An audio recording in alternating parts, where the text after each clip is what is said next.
Assalamualaikum warahmatullahi wabarakatuh.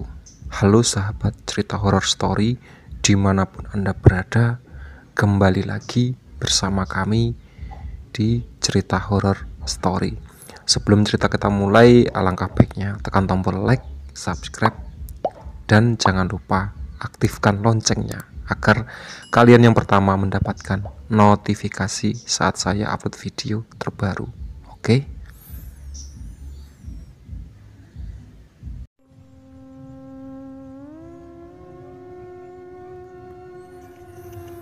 Trio dan Pak Lutfi setengah berlari menuruni lereng. Mereka ingin segera mungkin sampai di desa dan mengajak semuanya pergi.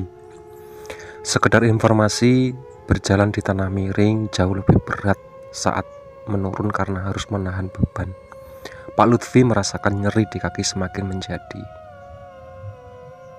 Beberapa kali ia harus berhenti sejenak untuk mengistirahatkan kakinya. "Ayo Pak." Trio bergegas di depan, mencari pijakan agar tak terpeleset. Pak Lutfi tak menjawab. Ia memaksa dirinya untuk mengejar trio yang 20 tahun lebih muda darinya. Keduanya melintasi area hutan alami lereng, pepohonan berusia ratusan tahun. Di kanan kiri mereka seakan berdiri angkuh melihat dua manusia berlarian di bawah mereka. Lalu mereka mendengar suara cekikikan di atas pepohonan. Trio berhenti berlari dan menahan nafas. Pandangannya mencabut cepat ke segala arah. Pak Lutfi menyorotkan senternya ke atas, namun tak menemukan apa-apa. Keduanya berdiri berpunggungan, saling mengawasi sudut mati masing-masing. Nafas mereka memburu. Visual. Pak Lutfi meraih gagang pistolnya. Negatif. Trio dan Pak Lutfi hanya berdiri diam untuk beberapa lama, namun tak ada apapun. Keduanya masih mengawasi area masing-masing. Perlahan mereka mencium bau bangkai yang sangat menusuk. Beberapa jauh mereka, tinggi di sebuah dahan, nampak sosok perempuan dengan rambut hitam menjontai panjang. Matanya melotot merah dengan wajah penuh luka dan nanah. Tersungging sebuah senyum kaku yang membuat nyali siapapun ciut saat melihatnya. "Cepat pergi," seru Pak Lutfi. Trio baru saja hendak berlari, namun ia menunggu Pak Lutfi yang tak bergeming. "Pak Lutfi, ayo pergi dari sini." Trio berusaha menarik Pak Lutfi beranjak dari situ, namun laki-laki itu tetap kukuh di tempatnya. Pak Lutfi tahu bahwa ia sudah tak mampu. Kakinya sudah berlalu nyeri untuk digunakan. Ia tak bisa berlari lagi. "Pergilah," ujar Pak Lutfi. "Ayo Pak." Trio menatap ngeri sosok di atas pohon itu. "Pergilah," seru Pak Lutfi setengah berteriak. Ia menatap tajam ke arah trio. Pistol G2 itu mengarah kepala trio. Trio memandangi wajah komandannya. Tak sedikit pun keraguan di sana. Trio menatap lekat wajah itu untuk beberapa saat, lalu membalik. Pak Lutfi mengalihkan pandangan ke arah sosok di atas pohon. Jujur saja, ia juga merasa ngeri. Dengan tangan gemetar, Pak Lutfi menyalakan kreteknya. Lalu dalam satu tarikan nafas panjang, ia menghisap bakaran tembakau dan cengkeh itu. Terasa nikmat sekali, seakan membuat nyalinya kembali terisi. Sambil menghembus asap, Pak Lutfi mengarahkan pistol G2-nya ke arah sosok perempuan yang melayang turun dari pohon mendekatinya. Ada satu hal yang membuatnya harus berada di sini dan memastikan trio pergi, dan satu hal lagi lainnya, ia merasa sangat penasaran. Dor! Pistol meletus mengenai bahu makhluk itu, namun makhluk itu seakan tak merasakan apapun. Pak Lutfi menembakkan pistolnya sekali lagi, kali ini ke arah perut, lalu dada. Makhluk itu hanya tertawa nyaring. Kali ini Pak Lutfi mencoba membidiknya kembalinya. Namun tiba-tiba ia merasakan perih seakan sebagian tubuhnya terbakar. Tangannya merapai bagian tersebut. Didapatinya bahu, perut dan dadanya berlubang. Darah segar mengucur dari 3 luka tembak itu. Pak Lutfi tersenyum kecut. Makhluk itu cekikikan lalu melayang ke langit. Pak Lutfi roboh ke tanah.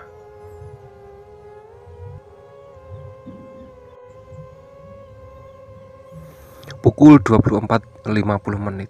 Pak Slamet, Putri menggigit bibirnya. Terdengar suara dedaunan yang seperti terseret dari arah samping di dekat mereka. Pak Slamet menyorot ke arah sebuah pohon dengan semak belukar yang hebat. Suara itu semakin dekat. Lalu dari balik kerimbunan dedaunan muncul sesosok perempuan. Pak Slamet dan Putri seketika mengucat melihat sosok itu. Mbak Putri. Ajeng berjalan keluar dari balik rimbunannya pepohonan. Wajahnya nampak marah. Apa-apaan itu tadi? Kok teganya ninggalin orang sendirian di sini? Pak Slamet dan Putri sontak kaget dan melangkah mundur dengan kemunculan Ajeng. Kepala mereka dipenuhi tanda-tanda. Siapa kamu? Putri sedikit terlindung di belakang Pak Slamet. Ada juga yang menjadi lebih awas. Ajeng menyorotkan senternya ke wajah Putri dan memutar-mutarnya. Ia nampak bingung dengan pertanyaan Putri. Ya, halo, siapa lagi? Putri nampak ragu mengamati sosok Ajeng itu dari atas sampai bawah. Tak ada celah. Ini benar-benar seperti Ajeng. Kakinya menampak tanah kok. Dengan sedikit gugup di dalam diri, Putri melangkah mendekati Ajeng dengan tangan terlentang. Pak Slamet hendak mencegahnya, namun gadis itu tak peduli. Ajeng nampak kebingungan dengan tingkah Putri. Dengan cepat Putri menyambar pipi Ajeng dan menarik-narik naik turun.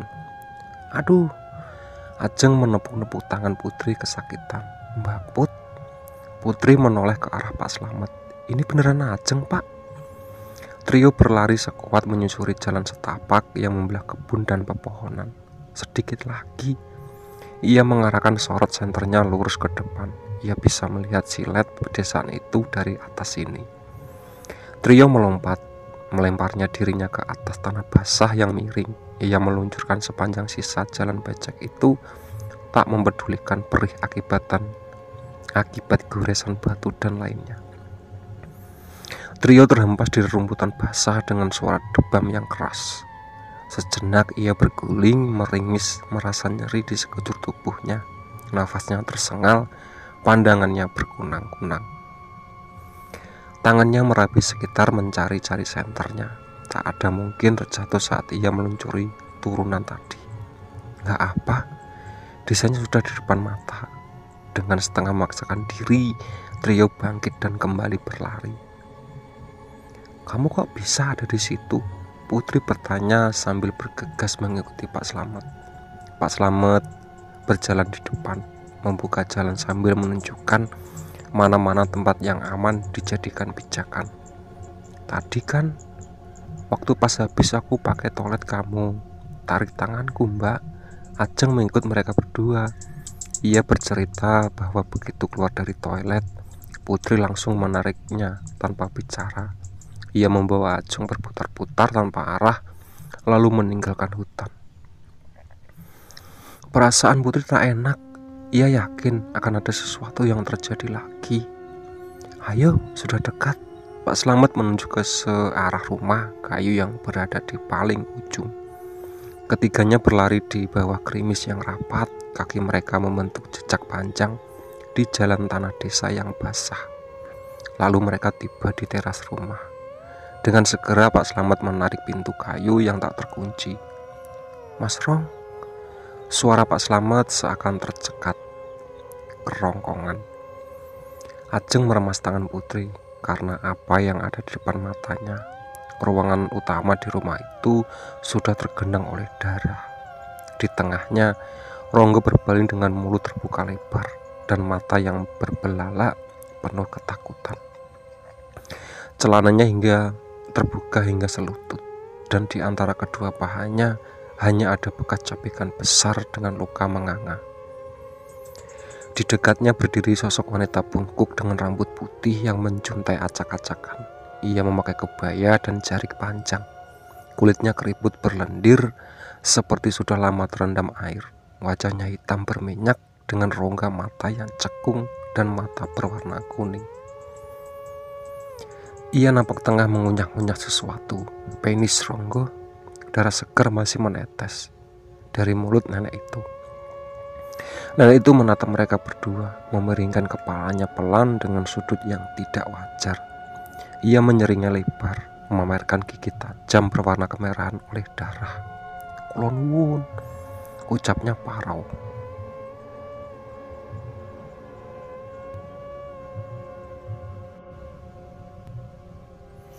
Pukul 1:11. Trio menyadarkan tangannya di sebuah pohon dengan bahu yang narik turun dengan cepat. Nafasnya benar-benar memburu. Dadanya begitu panas, terasa terbakar. Sesaat ia tertawa. Akhirnya ia tiba di depan pintu desa. Dengan langkah gontai yang tak ternaga, Trio memasak kakinya untuk berjalan. Dari sini ia bisa melihat rumah yang paling ujung, rumah yang ia tempati tidur dari sore. Semangat berangsur-angsur memenuhi dirinya. Saat ia hendak berjalan menuju desa, tanpa sengaja ujung matanya menangkap sesuatu di tengah jalan di kejauhan. Ia memicingkan matanya, mencoba memfokuskan pandangan dalam gelap. "Tunggu, itu kan?" Sosok seorang mengenakan pakaian coklat yang sangat dikenalnya. "Bagus." Putri membanting pintu mobil dengan nafas terengah. "Pak Slamet, ayo Pak, cepetan kita pergi dari sini," serunya sambil menepuk-nepuk pundak pria di depannya dengan panik. "Iya Pak, aku nggak mau di sini." Setengah menangis, Ajeng menggigit bibir sambil menoleh kanan kiri.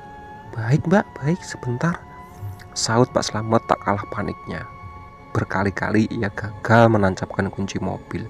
Tangannya yang gemetar hebat seakan tak bisa diajak bekerja sama. Semenjak ia menarik nafas dalam, berusaha menenangkan diri, perlahan tangannya memutar kunci. Klik.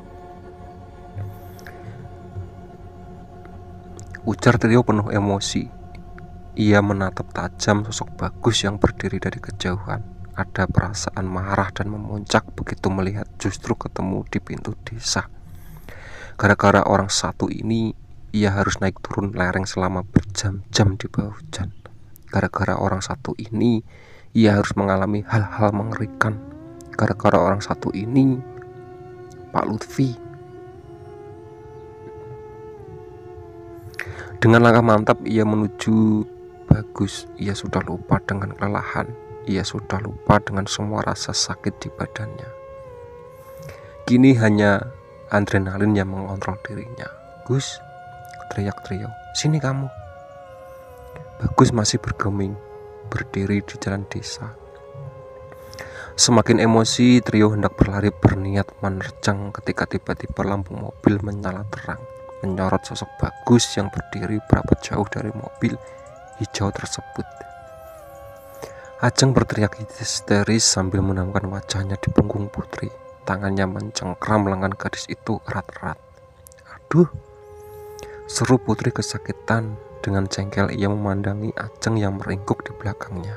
Putri berusaha melepas lengannya. "Apaan sih, Jeng?" Itu. Suara Ajeng terdengar gemetar hebat. Tangannya menunjuk sesuatu. Putri menoleh ke arah yang dituju Ajeng, dan seketika itu ia menahan nafas. Sekujur tubuhnya merinding, jantungnya berdegup kencang seakan mau copot. Beberapa jauh di depan mereka, di tengah jalan tanah yang disorot lampu mobil, nampak sesosok makhluk yang berdiri diam tak bergeming. Makhluk itu menjulang tinggi, hampir menyamai pepohonan di kanan kirinya. Seluruh tubuhnya terbungkus kain putih usang yang nampak kotor oleh tanah. Ada sebuah ikatan di atas kepalanya. Pocong. Putri terbata.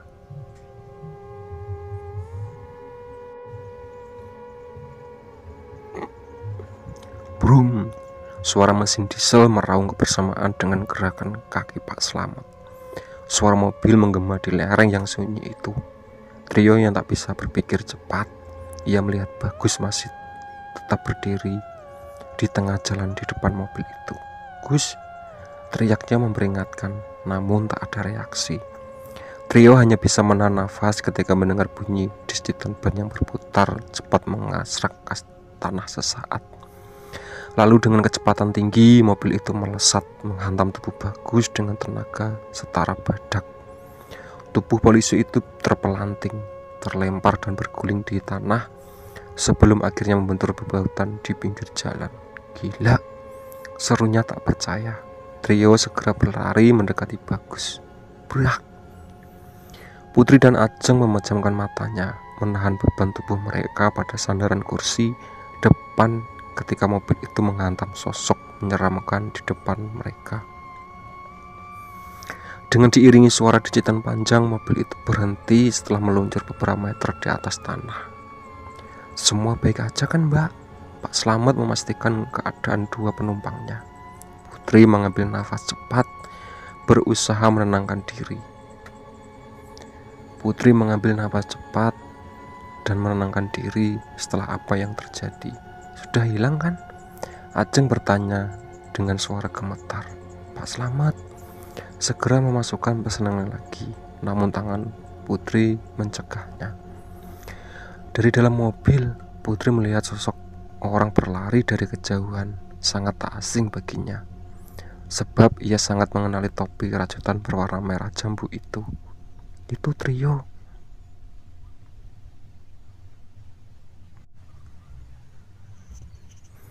Pukul 1:22. Suara ban yang beradu dengan bebatuan terdengar mengiringi mobil yang berguncang pelan. Pepohonan di samping, kanan kiri seakan berjalan mundur meninggalkan mereka.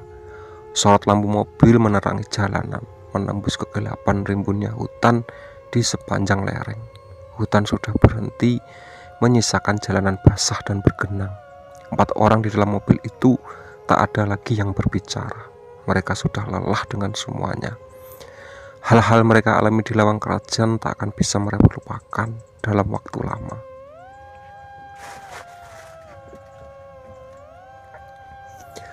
Mereka nampak begitu kacau, basah, penuh dengan lumpur. Putri dan Ajeng duduk berpelukan di tengah, saling menghangatkan badan. Pak Slamet hanya bisa termenung menatap kosong jalanan di depan. Trio fokus mengemudikan mobil.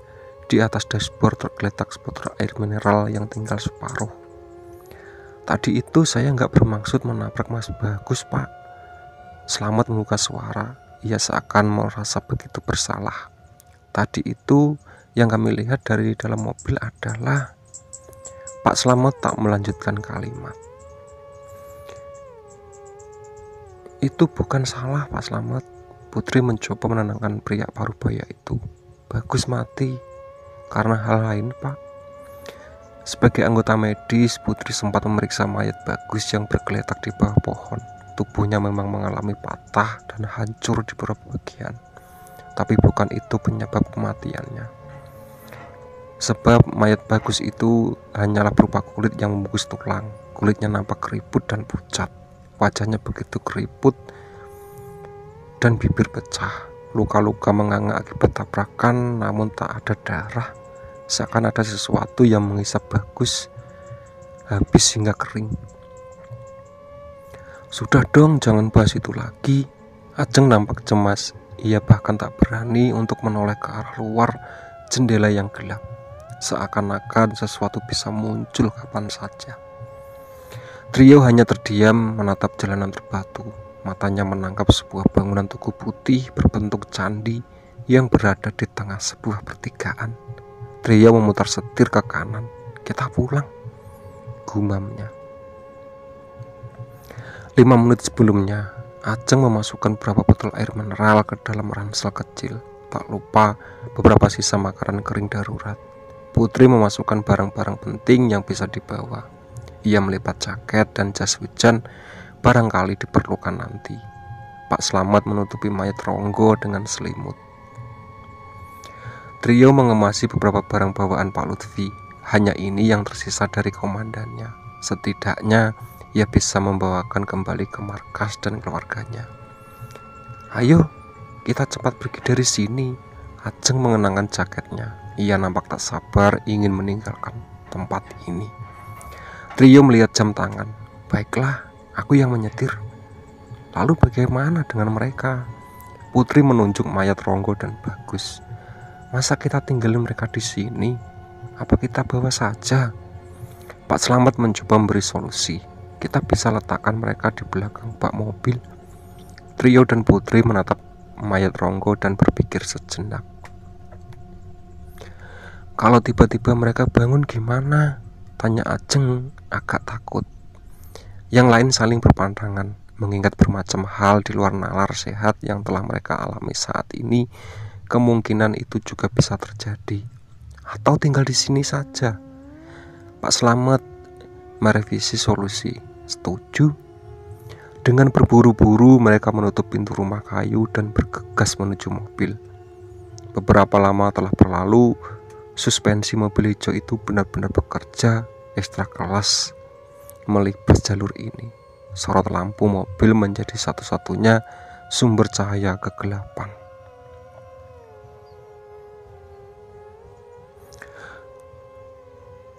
Trio beberapa kali menampar wajahnya untuk mengusir kantuk. Ia harus fokus untuk bisa melintas jalanan off-road ini. Ranting yang sama belukar yang mencuat seakan tak pernah memberinya kesempatan beristirahat. Pak Slamet sebagai satu-satunya dari mereka pernah melintasi jalur ini dengan nampak sibuk. Beberapa kali ia memberi petunjuk kepada trio saat melihat jalur yang hampir hilang tertutup ilalang. Ajeng telah tertidur, mendekap bersandar di lengan Putri. Ia menggunakan jaketnya sebagai selimut. Putri tersenyum lega. Sejauh ini perjalanan tak mengalami hambatan, berarti ia tak keberatan dengan guncangan ekstra keras akibat batu besar di jalan. Ia sendiri merasa sangat capek dalam kondisi setengah mengantuk. Sebelum ada jembatan, berarti Pak Slamet selalu lewat sini. Trio berusaha untuk membuat percakapan agar tak mengantuk. Iya, Pak Slamet tertawa. Ia sendiri sudah lama tak lewat jalur ini. Rasanya ia lupa bagian mana sensasinya. Ini sepanjang jalur bakalan seperti ini. Kalau seingat saya sih. Oh, seru trio girang melihat jalur di depan. Ilalang yang semak lebat semakin menipis dan jalanan berbatu besar berganti jalanan tanah. Lumayan bonus nih. Pak Slamet nampak mencoba mengenali lokasi sekitar. Trio tersenyum mengendalikan mobil melibas jalanan.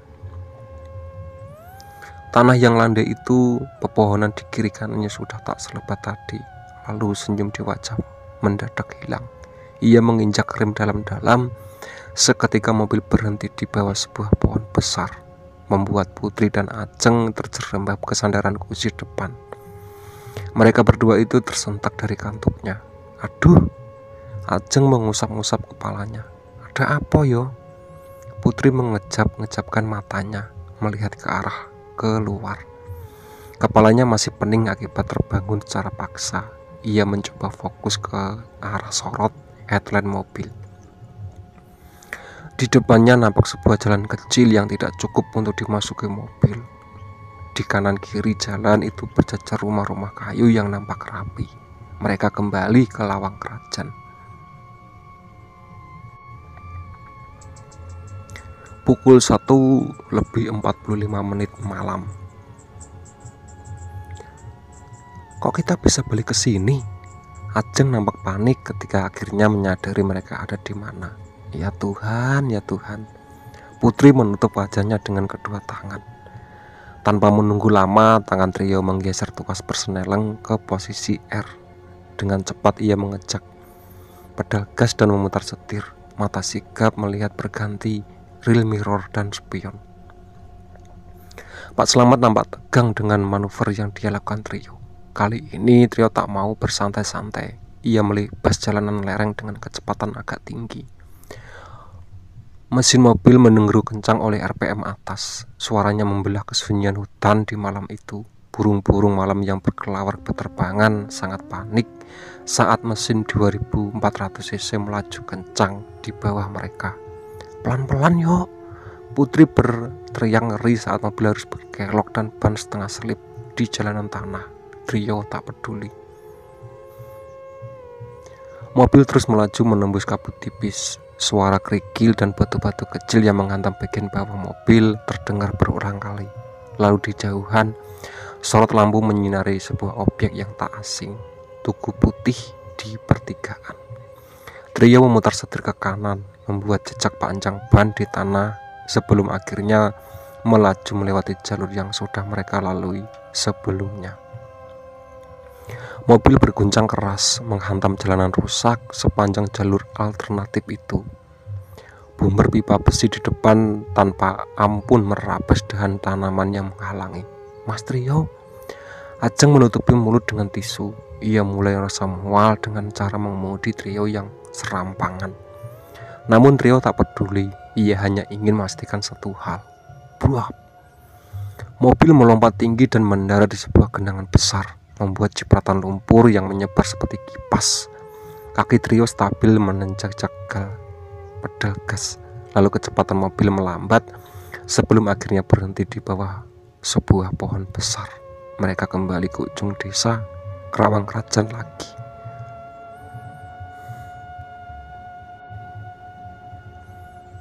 Trio membanting pintu mobil keras-keras. Nafasnya memburu oleh emosi, matanya tajam melihat sekelilingnya. Ia menunjuk keras kaca samping mobil membuat retakan besar. Trio berteriak kencang meluapkan emosi. Darah menetes dari kepala tangannya.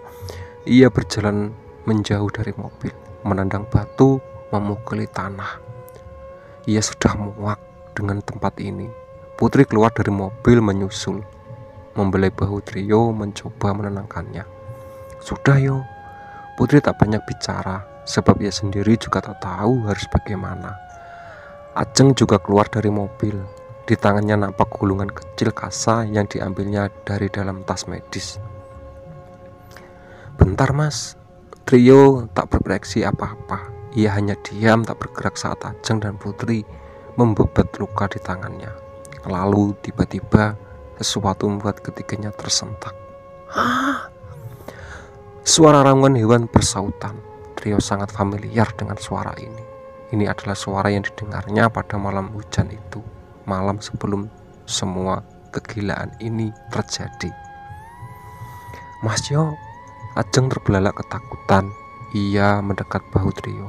Putri tak berkata apa-apa, namun ketakutan yang tak kalah hebat menyergap dirinya. "Ayo kembali ke mobil." Trio setengah berbisik. Ketiganya berjalan bersama menuju mobil yang masih menyala. Lalu ia sesuatu yang di luar perkiraan mereka terjadi. Pak Slamet menggeser tuas persneling ke posisi 1, lalu menjejak kakinya ke pedal gas. Mobil seketika melaju, meninggalkan pintu desa Lawang Kerajaan. Pak Slamet melirik ke arah rel mirror, memandangi sosok tiga yang terlihat semakin kecil saat mobil semakin jauh. Sebuah senyum tipis terlihat di wajah tua itu ketika samar-samar terdengar suara dari belakang.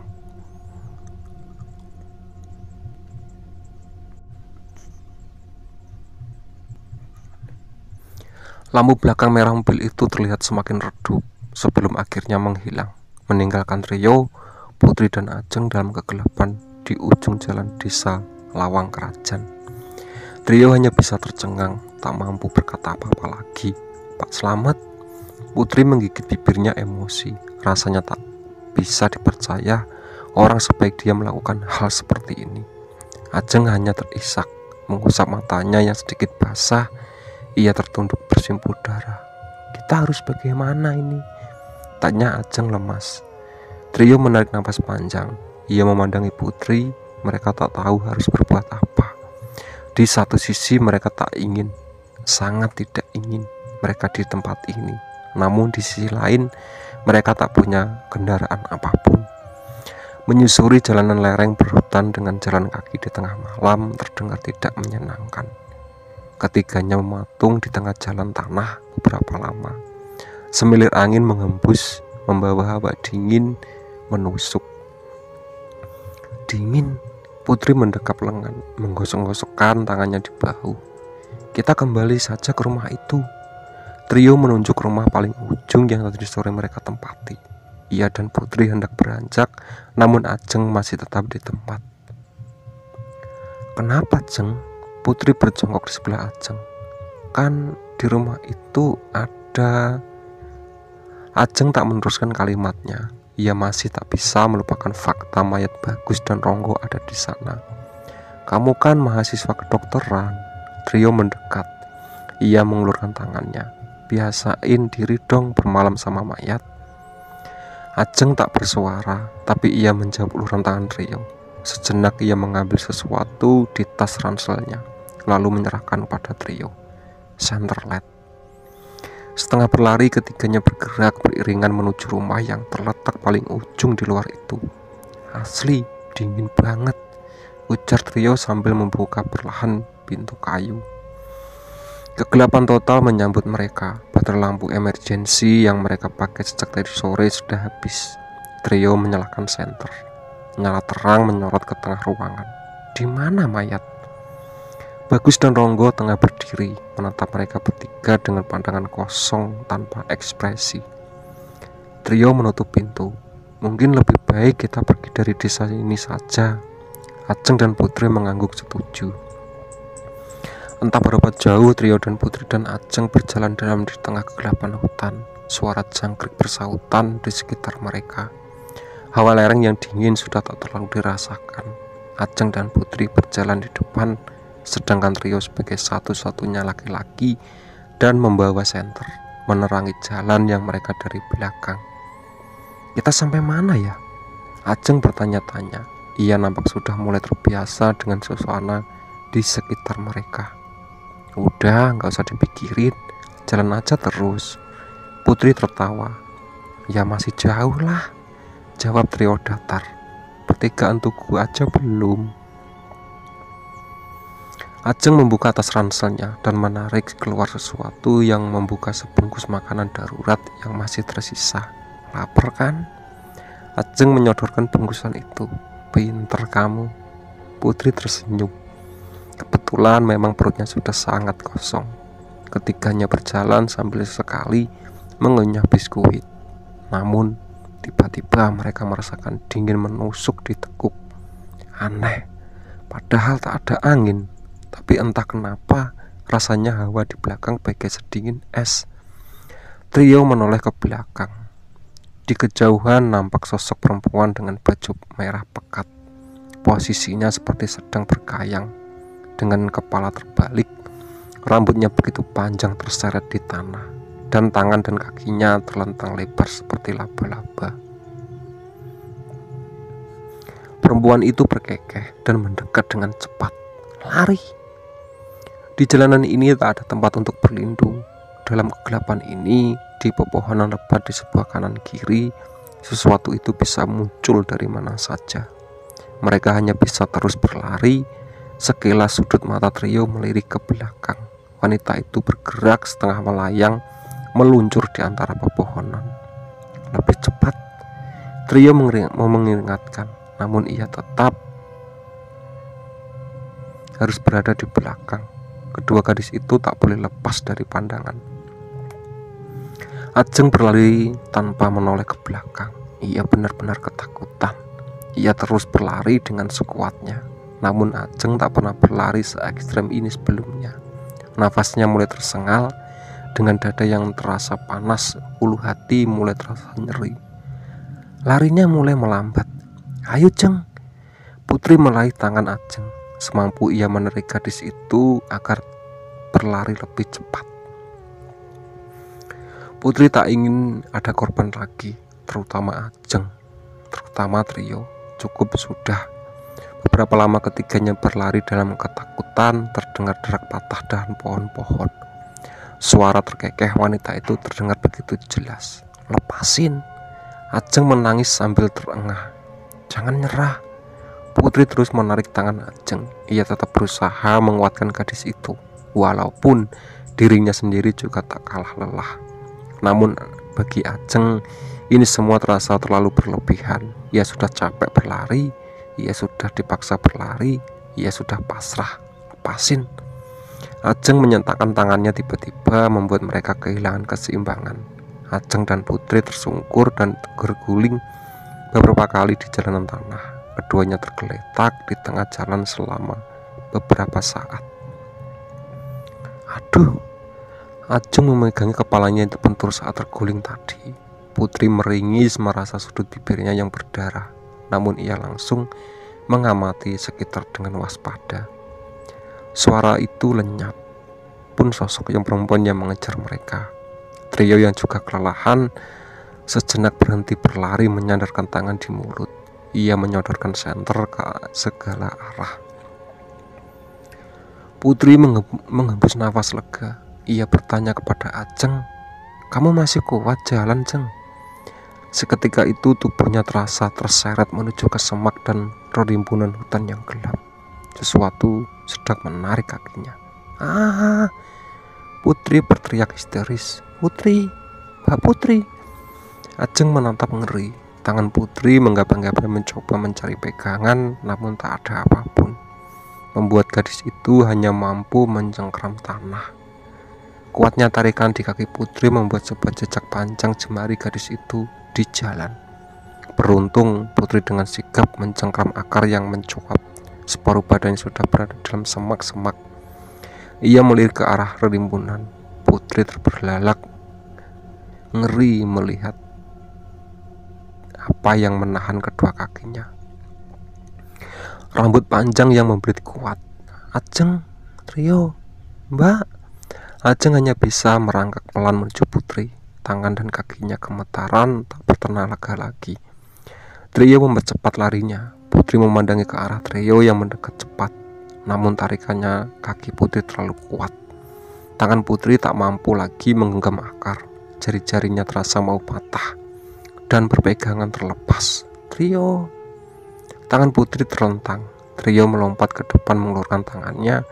Tangan mereka sudah begitu dekat, namun hanya dengan jari yang mereka sempat bersentuhan.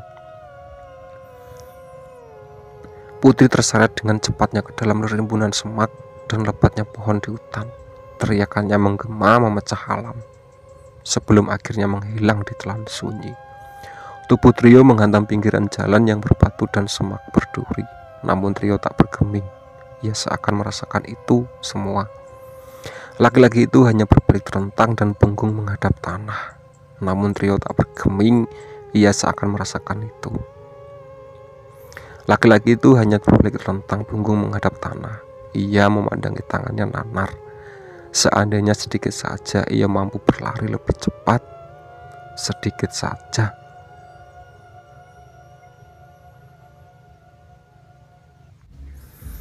Oke, ya itu tadi cerita dari semalam di Lawang Kerajaan ya. Ditunggu part selanjutnya. Sebelum cerita kita tutup, alangkah baiknya tekan tombol like, subscribe, dan komen sebanyak-banyaknya. Oke.